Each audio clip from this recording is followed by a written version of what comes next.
day mga kapirata. So, ginagawa na yung bagon ng MRT, malapit na yan. Ay nako, maulan na umaga sa atin ngayon. Umuulan ngayon lang eh, buti tumigil eh. Ay nako,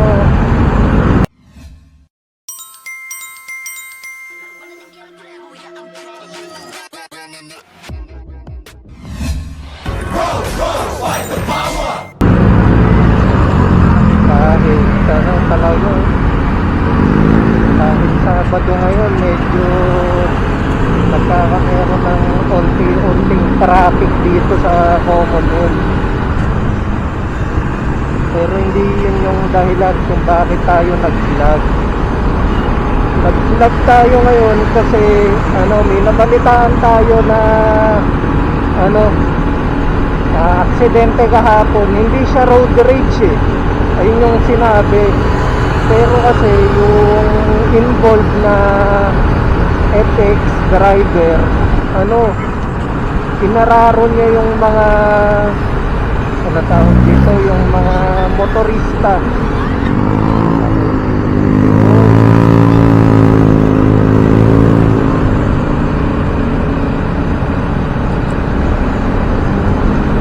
Saliko nga pala tayo.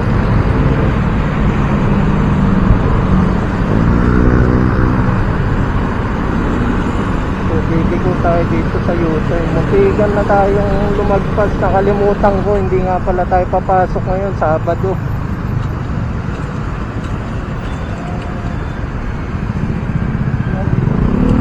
Tay ba?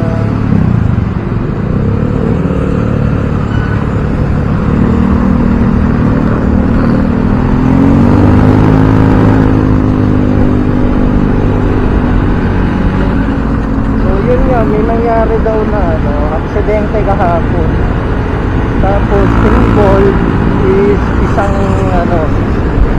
motorsiklo saka FX. Pero nung habang habang tumatagal, may mga nadadamay na ibang motorsiklo saka mga ibang sasakyan. Kasi nga yung FX driver biglang di ba natagi niya yung motorsiklo. Tapos ang pagkakabalita or pagkakaalam ko, nung parang sinita siya tapos sinarang, nambangga pa ng ibang sasakyan para makatakas. Tapos umikot siya, nag U-turn, tapos binangga ulit yung yung nabangga niya nung una, parang binalikan, parang ganun yung nangyari. Tapos yun, pati yung mga tumulong doon sa driver rider, binangga rin niya yung mga motor. So ngayon, lalo nagre-reklamo dito sa FX driver na to. Pero sabi nung asawa niya, talagang may times daw na nagkakaganon yung asawa niya. Pero kung nagkakaganon lagi yung asawa niya, bakit hinayaan nila mag-drive? Dapat hindi na nila yun, nag-drive pa kasi nga delikado siya sa mga motorista. Magpo-post ako ng mga clip nung nangyaring aksidente, pati yung yung balita about dun sa nangyari. Ganda talaga ng Domina. Traffic na naman.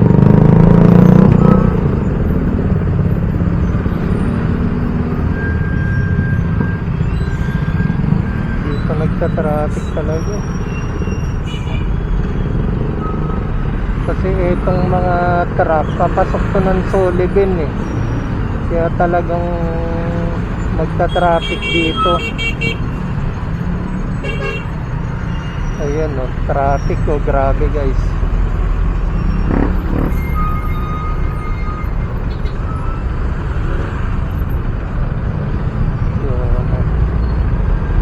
Pasok ng solo din itong mga to.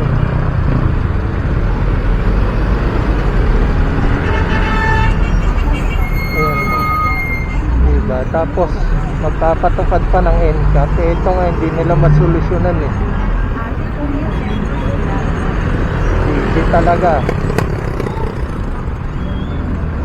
Tapos pati yung ano, yun nga, yung aksidente kahapon, di ba? Napanood ko yung video, medyo malabo yung kuha eh. Pero pag NCAP, pag nanguhuli sa NCAP, ang linaw ng camera. Di ba? Eh kung doon nila ginagamit yung resources nila sa mga sa mga aksidente, di sana mas natutuwa yung mga tao sa kanila. Okay lang naman talaga yung NCAP, pero kasi ang problema, ang dami pang kailangan solusyonan sa ano, sa kalsada bukod doon. Kaya nga sila may ano eh, may mga tao para yun yung nag-ano sa NCAP, yung nanguhuli. Tapos inasa nila sa computer lahat, ay sa CCTV.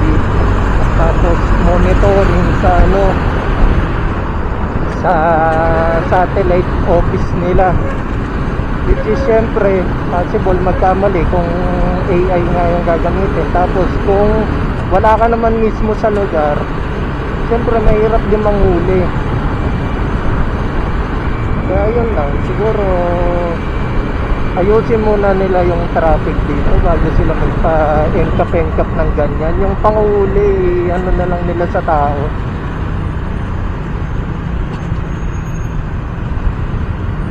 Ay, nako. Idadaan pa ba? Diretso tayo.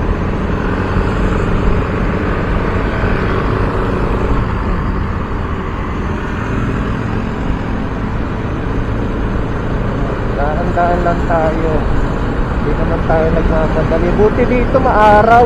Buti dyan, nung palabas na sana ako kanina, biglang umulan. Pero maaraw din nung ano eh, nung pagkagising ko. Ewan kung ba't nagkagano. Iba na talaga yung panahon dito sa Pinas. Paiba-iba talaga. Yung laki na ng MRT, malapit na siguro to.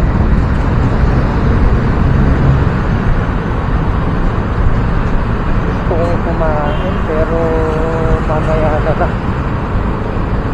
Kasi kailangan ko nang makapunta doon sa kailangan kong puntahan. Mabilis naman yung biyahe kasi Sabado. Ngayon nga lang may unti-unting traffic tayo nararanasan talaga eh. Oh, iwas-iwas lang ng onte.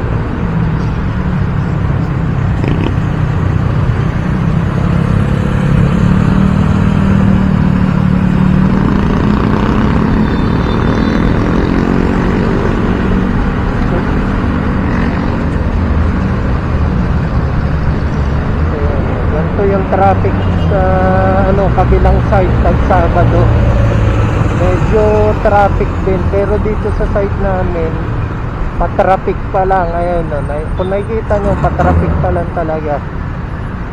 Ano to, nagsisimula to sa ano eh, sa FCM, simula dito hanggang FCM, doon yung traffic.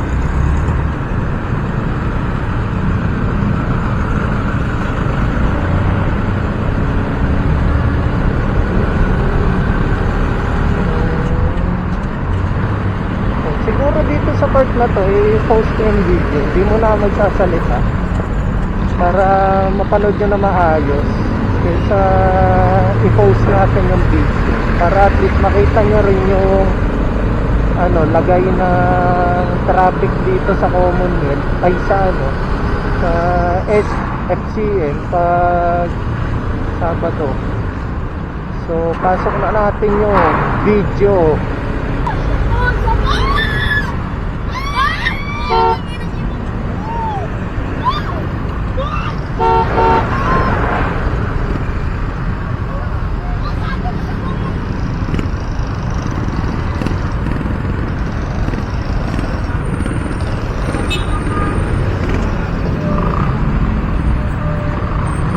Ayun pala, naalala ko ko lang, bukod dun sa sa aksidente sa Commonwealth, meron pa nga palang isang balitang binabantayan natin ngayon. Ayun ay yung about about si FLN or Norman Magnusik versus Makagago. What's up, man? Ayun, na-invested na ako dito sa kwento na to kasi itong si Makagago, pinapanood ko talaga to. Talagang pag may isyong binanggit to, ayun, napapanood ako kasi nakasubscribe talaga ako sa channel niya. Tapos yung naman, si Norman Mangusig, kasi sumikat to nung pandemic, yung namimigay siya ng tulong sa mga apektado. Ay, medyo traffic. Gusto kong pumunta doon sa harapan kaso ayoko nasa harap mismo ng nung stoplight kasi nga pag medyo na late ka, binubusinahan ka kaagad so dito na lang tayo.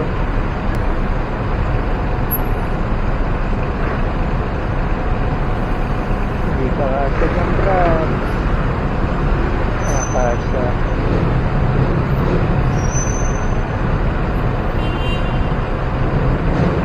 Hindi mo nagawang sumingit ng ganun kasi medyo ayokong maka aberya ng sasakyan kaya as much as possible stay lang tayo sa lane natin. Traffic sa kabila hindi ko alam kung nakikita pero grabe traffic.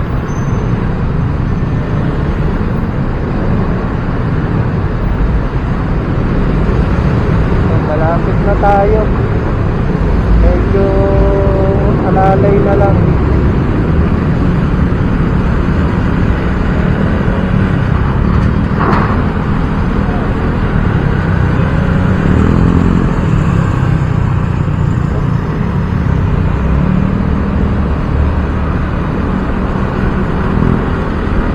Interview, liliko na tayo.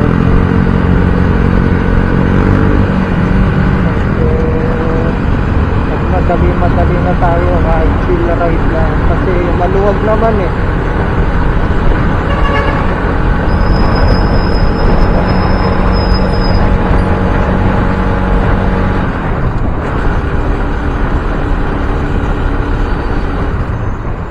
dito na tayo sa paliko.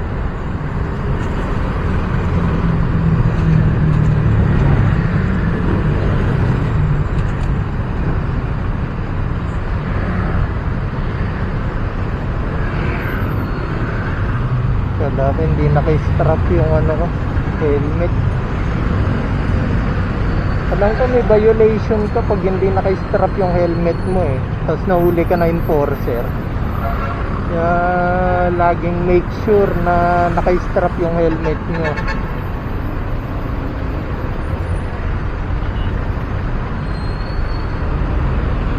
Pasok niya ng Commonwealth, may tinamaan siyang isang sasakyan, bangga.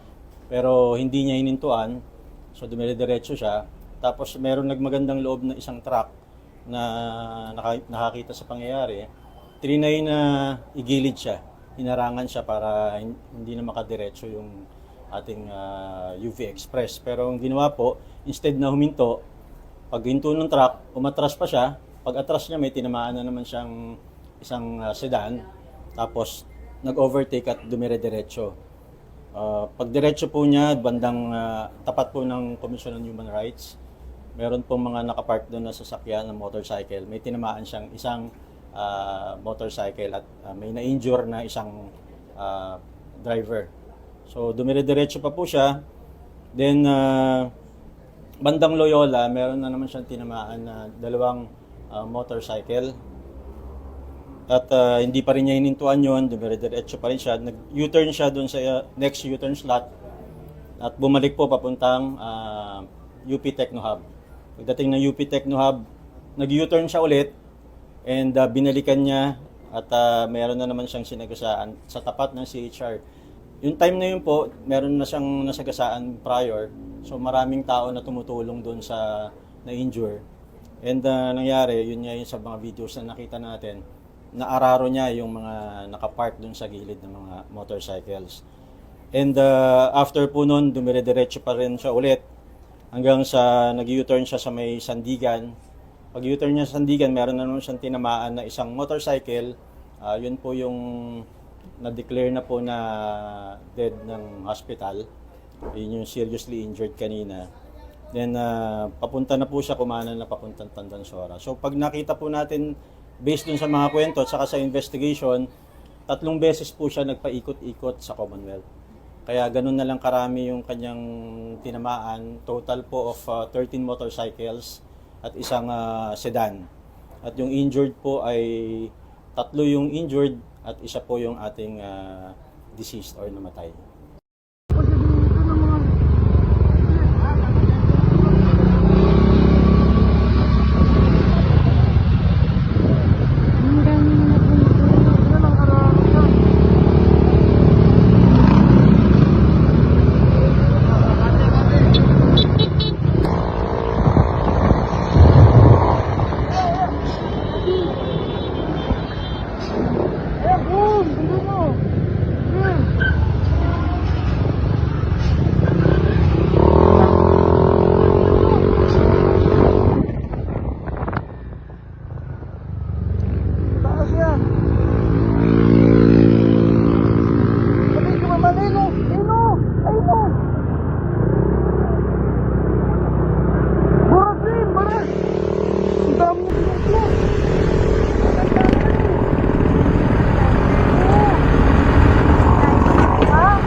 Nakalis na rin tayo.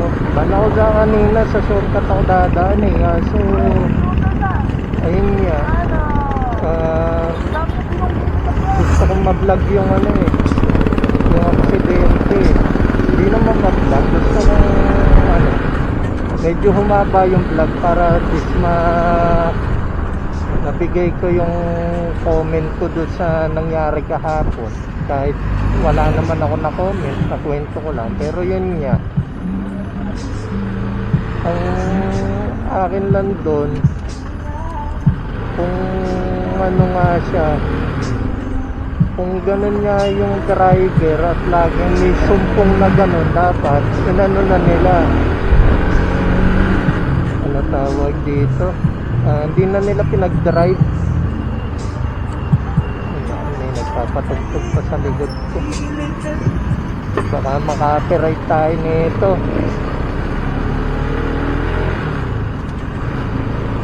So yun, siguro dito ko natapusin yung vlog kasi short vlog lang naman talaga to. Ayun lang, nagulat lang ako na may ganong aksidente palang nangyari sa Commonwealth na nang araro yung mga ano, yung isang FX driver, yung PUV driver. And syempre hindi natin maiwasang isipin paano kung tayo yung nandun, baka madamay tayo at maararo din. Hindi lang motor naman yung ano na accident, ay yung na ano niya na yung mga minalas, ayun. May mga nadamay din na ano eh, na mga ano, yung mga Friday kasi nga nung napanood ko sa video, hinarangan siya ng malaking truck eh, kasi nga concern. Tapos umatras siya, binangga naman niya yung mga ano, yung nasa likod niya mga sasakyan, tapos saka siya tumakas, tapos umikot siya, nag-U-turn, binangga niya ulit, walang ya talaga eh. So yun, hanggang dito na lang guys. Kung umabot kayo sa part ng video na to,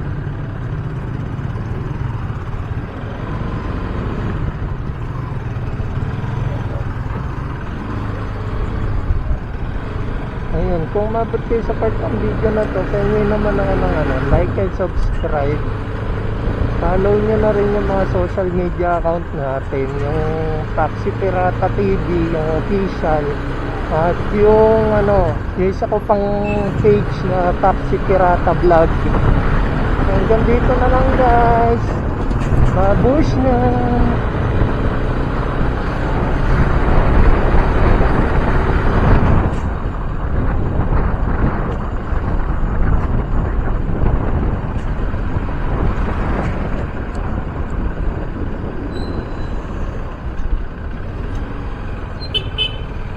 Okay. Sir, ano po pangalan nila?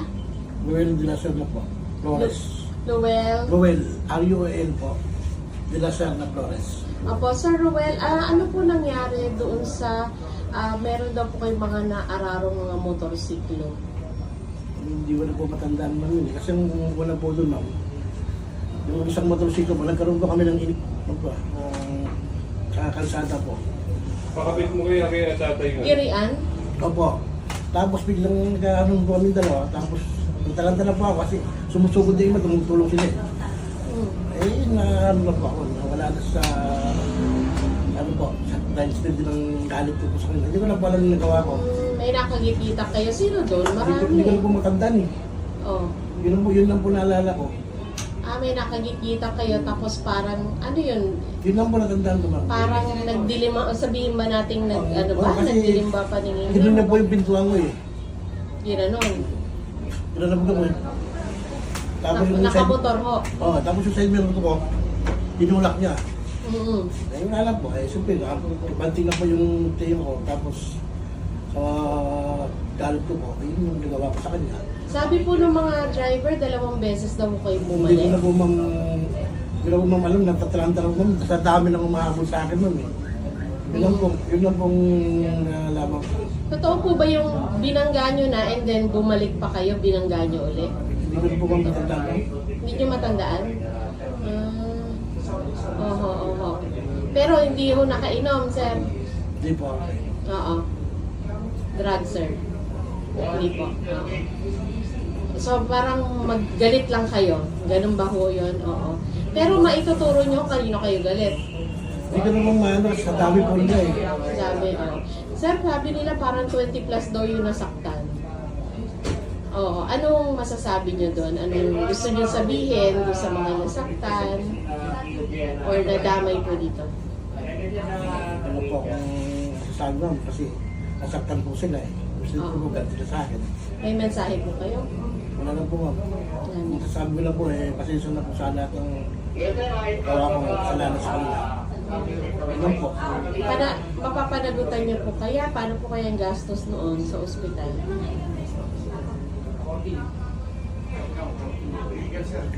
Kung sagot yan. Sige po. Thank you po, sir.